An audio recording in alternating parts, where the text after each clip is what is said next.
Good morning, good evening, good afternoon, whatever the time of the year you and the time of the day you're watching it, and a day and a week. I just wanna greet you and give you great energy. The hope for today is if you're feeling lonely, if you're feeling sad, if you're feeling some little bit of down, that this show, this segment gives you a little bit of boost of inspiration and give you a dose of motivation. Are you about that? Do you want that? Okay, let me start with the good news. First of all, drum roll, everybody. I have in front of me the plaque that I was working so hard for. It's not that I was working so hard for, I loved doing what I was doing. And I received my award that have recognized as a award of achievement for my show, ILONA TV, because you know why it's special for me? 6 years ago, I was visiting with my friend the studio, the TV studio. And I said to myself, and I also said it out loud, one day I'm gonna have a studio to myself. You know what the response was from my friends around me? It's impossible. You're a woman from different country, the woman from different culture, and you have an accent.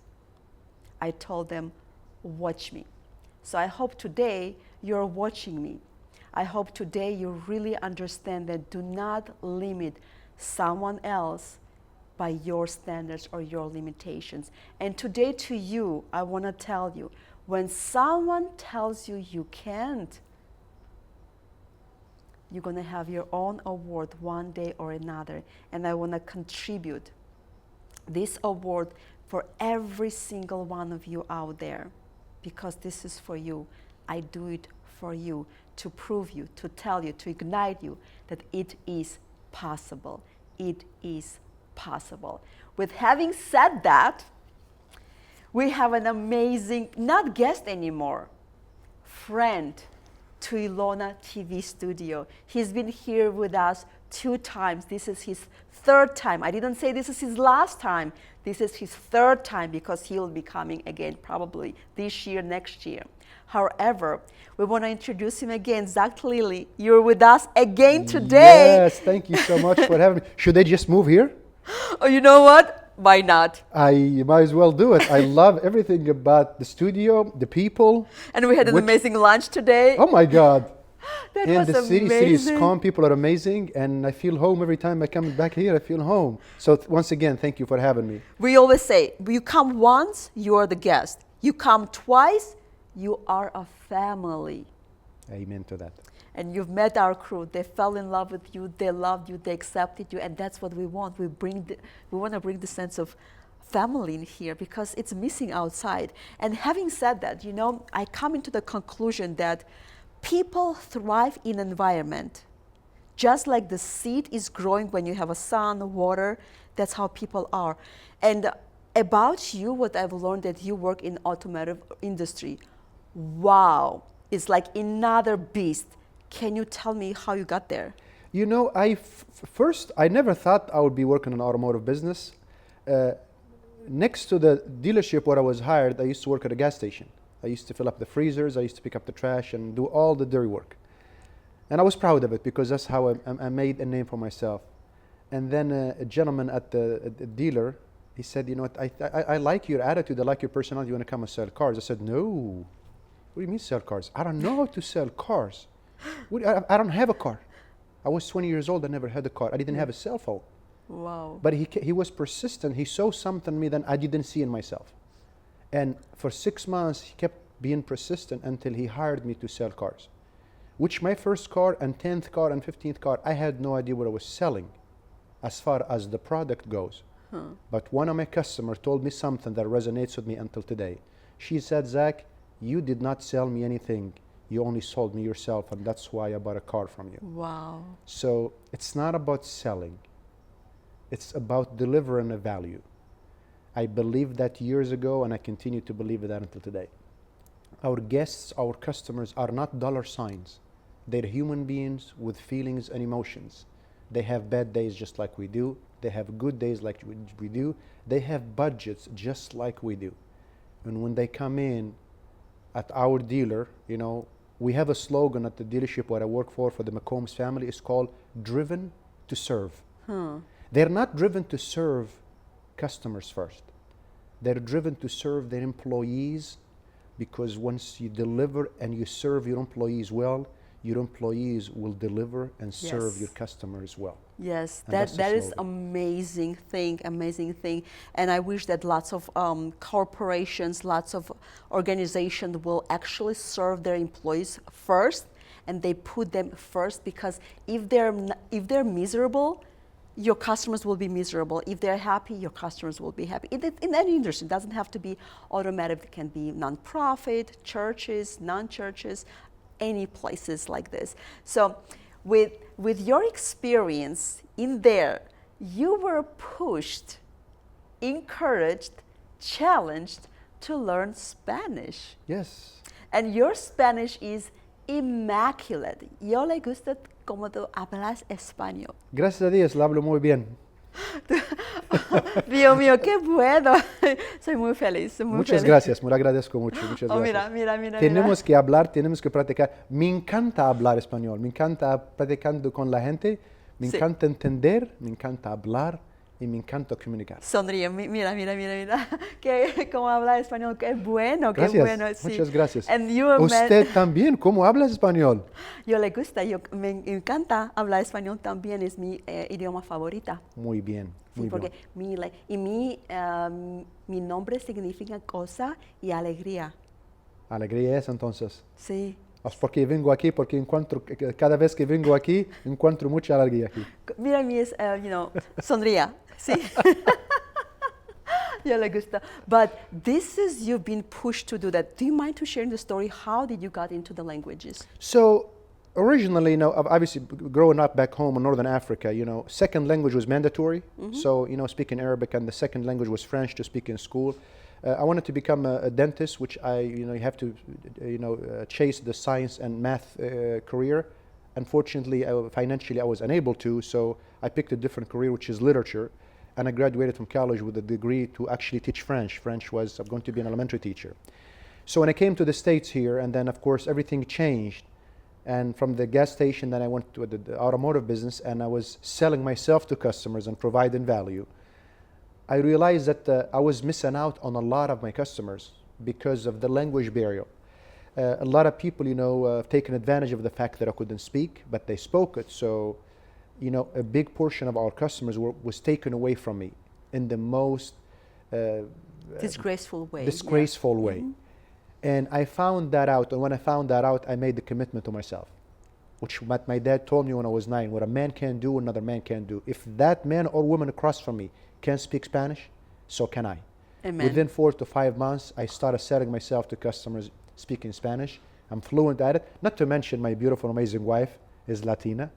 Of course, I had to practice with her Yes. mom, her dad, and that helped. But it's just that there is something inside of me that said you can and you should. And regardless of what limitation people have for you, you can always believe in yourself that you can. Yes. Let's talk about a little bit the power of languages, right? I grew up in the same mentality also. So we knew more than 1, 2, 3 languages at the time. For us, it's a norm. When I tell people how many languages I speak, they usually get amazed by it. But for me, it's a normal thing, just like waking up, having the hair, walking to the street. But what is the power of the language does to you, or just does in society? Look, I give you an example. Us growing up back home in Northern Africa, there are so many different languages being spoken. We remember we in Spain, France, Germany, Italy, so Arabic. There are 4 or 5 languages spoken daily. For us, when someone is different, it's good and it's healthy. Yes. So when someone is different, you wanna be like them. Yes. If they speak it, you wanna do it. You wanna communicate. You wanna belong. Yes. You don't want to see them as them and us. You wanna be one of them. And you can't do that if you have that barrier. We adore people. You have to love people, because you can't communicate with me from the heart if you don't really have any regards for me. If you don't have any love or care or compassion for me, you're not interested in communicating with me. Communication is the key to everything we do. It starts from when that baby is hit in the back of the head when they're first born. The first loud cry they make, that's communication. That's letting me know that we're here. We make an imprint in this world. I'm born, today is my first day. Starts with a little cry, right? It's communication. So a world without communication means nothing. You have to want to communicate. You have to love people that are different than you. And we're all different, but we're all the same. And if two people are thinking alike, one of them is not thinking. Yep. So language is just an easy way to break all barriers and communicate, because when we communicate, we connect. We connect, absolutely. There's a power in it. And I know to this world it's a little bit different and challenging. And I wish when I teach at schools, I wish they teach kids second language or third language early on and not wait till they are in a high school. It's way too late to adopt anything. Like, you have to somehow embrace that things. Of course, we don't want to, push somebody else to do something they don't have to, but it's a great thing to have. Can you imagine if you had to learn more languages when you're adult? It's a little bit challenging. Yes. But however, it comes with lots of experience. And I remember in my culture, in my own hometown, in my own place and country, when I was walking with my dad. I'm blonde, my dad is Armenian, he's all dark, olive. And every time I would go to the marketplace, the market is everywhere, they thought I'm a foreigner. They would speak to my dad, thinking I'm from America, saying, hey, how about we double the price and we will cut the difference. Wow. I was laughing, my dad was hysterical, and I'm just standing there nonchalant, like looking around. And then when I start speaking back, they're like, oh my goodness, ma'am, I'm so sorry. And they ended up giving their products free just to apologize for it. So I would end up coming back from the stores with full of the product for free. And that's the grace, right? And that's the power of the languages. Yes. Languages, that's what it did to you. So don't let that fool them, or actually let that fool them, and then you're gonna surprise them completely. Tell us more about your leadership style, your leadership observation, your leadership experience. Before I tell you my opinion about the subject, I want to clarify something. How many times have you heard in the past good leaders, bad leaders? You've heard it plenty of times, right? That's a myth. Either you are a leader or you're not. Either you're a husband or you're not. Amen. Either you are a father or you are not. Mm-hmm. Either you are a son or you're not. Either you're a daughter or you're not. Amen. Yes. So good, bad, that does not exist. Mm-hmm. Leadership is not something that we're born with. Leadership is not about how many followers you have, it's about how many leaders you grow. And you can tell if you have leadership skills by the way your soldiers fight alongside you in the battlefield. But how does that work? Leadership doesn't start at the workplace. Leadership starts at home. Yes. How are you with your wife? Yes. How are you with your children? How are you with your neighbor? When you make that decision to open the door and walk outside your house and your destination is work, there is a lot more between house and work, whatever the distance might be. There are a lot of times when you have to make a leader decision, when somebody cuts you off, when somebody flips you off, when there is an accident, when there is bad traffic. Are you a leader? Mm-hmm. Or are you a whiner and a complainer? It starts from home. And when we get when we get to work, we have what we call employees. Mm-hmm. They are not employees, they're human beings. Yes. With emotions, passions, dreams. You cannot treat all employees the same, because what I like, you don't. Yes. If something positive goes good in the workplace, I personally give the credit to my team. And when something goes bad, I take the blame for it. That's leadership. Mm-hmm. I know what my team is all about. I know what makes you happy and what makes her happy.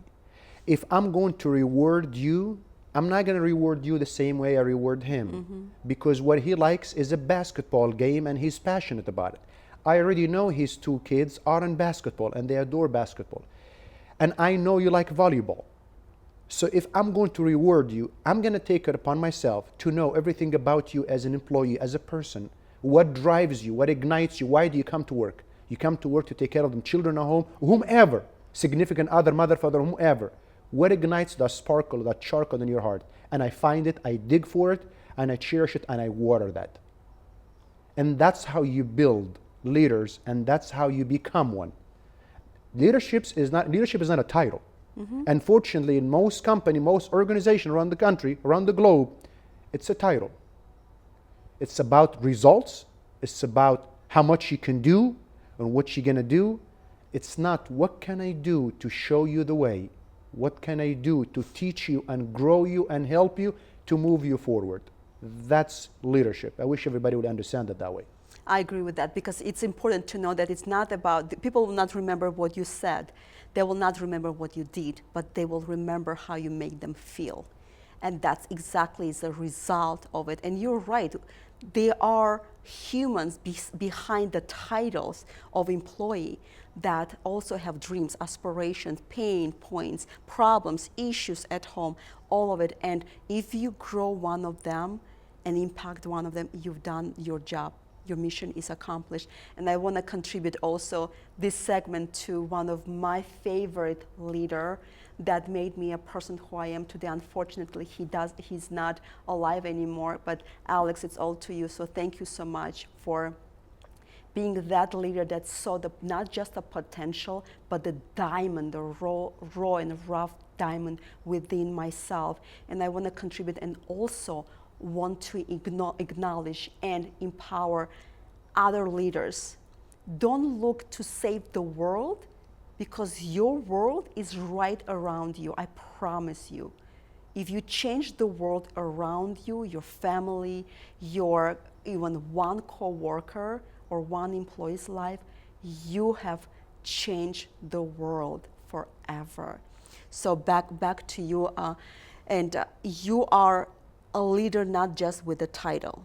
You impact people. So what is your greatest mission in this world as a leader, as a father? What is it? My passion is to help people find a better version of themselves. For so many years of my life, I missed that. There was a charcoal, but I could not ever have that ignited. I look forward, I look for people that have dreams, or people that thought they can't, and show them the way. I'm not your type of guy that shows the walk. I learned to talk the walk, show the walk, and walk the walk. I want to be that reason why you change. I want to be the reason why you progress. I want to be the reasons why you became better. And I want to be the reason why you found that better version of yourself. It's my passion. I live for it, and I love it. And I made the promise to myself is by giving, that's when it all starts. I'd like to give to the community that gave me. Yes. I like to give to the world that had given me. And I like to change people's lives just like someone changed mine. I think when I see the wealthy people, when I see the people who are making it, the biggest thing that they do, they contribute back to society, to the world. They are biggest giver. And I love and adore wealthy people because of that. They're not just wealthy to showcase their wealth and bank account. They're simple people with the passions, with the goals in mind as well. So if you had a chance to go back into the early years, what advice would you give yourself in the leadership aspect at the age of 20? What would the advice at the age of 20? I'll say start with yourself. Like you said earlier, Ilona, don't change the world. Change yourself. Lead yourself. Be the best example to yourself. Be the best version of yourself. Because you got to understand, sometimes people, they just see us and they understand us with the way we behave. We don't have to act, we don't have to say anything, but the way we carry ourselves. People can feed off of that. It's that energy. But that energy is only provided when you work on yourself. And that's the advice I give anyone at any age. Start with yourself. That's where all goodness and amazingness happens. Now let's fast forward. What advice would you give yourself in 20 years? 20 years from now, Yes. stay humble, stay resilient, and hold on to your faith, and hold on to the people you love the most, and leave a legacy of someone that was destined to give, not someone that was destined to take. That is brilliant one, and I think everybody heard that. So we're gonna take the 1 minute, Zack, that I want you to speak to that person out there, to a leader with a title or no title, however you define that, and speak to the leader and what advice you're going to give him right now or her. You know, if I find myself speaking to a leader, I do believe that they would need my advice, because leaders are leaders. My advice are the ones that pretend to be ones, are the ones that are seeking titles. You can get the title. You can create followers. You will always be a follower.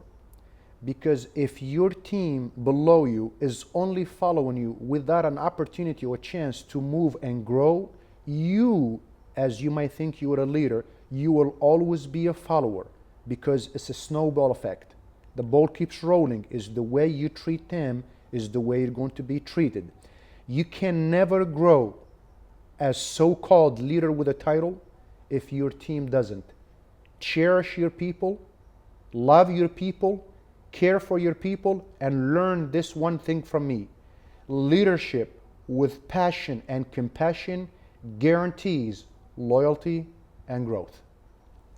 Amen to that. That was very powerful, Zack. That's why we got connected, because you were authentic, you were bold, but at the same time, you're extremely humble human being. Thank you. Just very humble. Rumi said once, yesterday I was smart, I wanted to change the world. Today I am wise, I wanted to change myself. Start within yourself, because it's the biggest, greatest, most amazing world you're about to yet to discover right within here.